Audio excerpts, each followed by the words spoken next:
Here on Democracy Now!, democracynow.org, the War and Peace Report. We're on the road in Chicago, Illinois.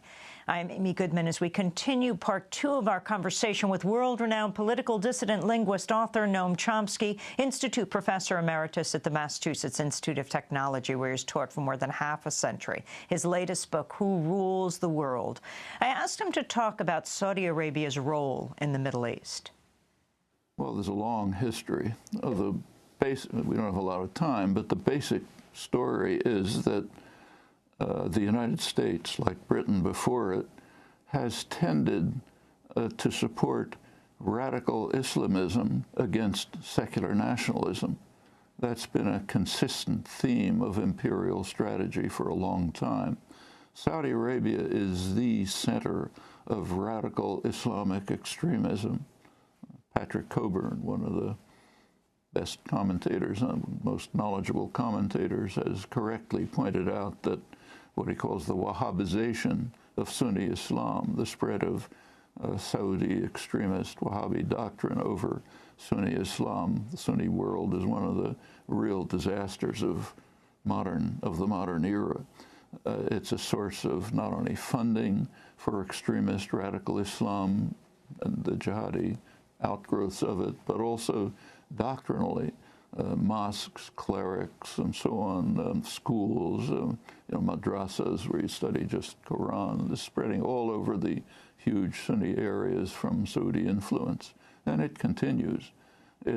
Saudi Arabia itself has one of the most grotesque human rights records in the world, of the ISIS beheadings, which shock everyone. I think Saudi Arabia is the only country where you have regular beheadings. It's the least of it. Women can't drive, so on and so forth. And it is strongly backed by the United States and its allies, Britain and France.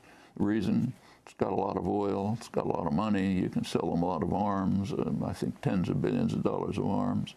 And the actions that it's carrying out, for example, in Yemen, which you mentioned, are causing an immense a humanitarian catastrophe in a pretty poor country, also stimulating jihadi terrorism, naturally, with U.S. and also British arms. The French are trying to get into it as well. This is a very ugly story. Saudi Arabia itself is, its economy is based not only on a wasting resource, but a resource which is destroying the world. There's reports now that it's trying to take some steps, much belated steps, should have been 50 years ago, to try to diversify the economy. It does have resources that are not destructive, like sunlight, for example, which could be used and is to an extent being used for solar power. But it's way too late and probably can't be done. But it